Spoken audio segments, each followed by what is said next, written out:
Oh,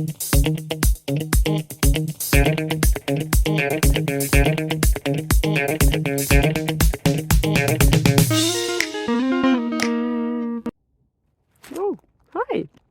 Yeah, today there is a little bit of a perspective change happening because sometimes the answers are in the details, you know. Will it be the case for the next question? Let's see.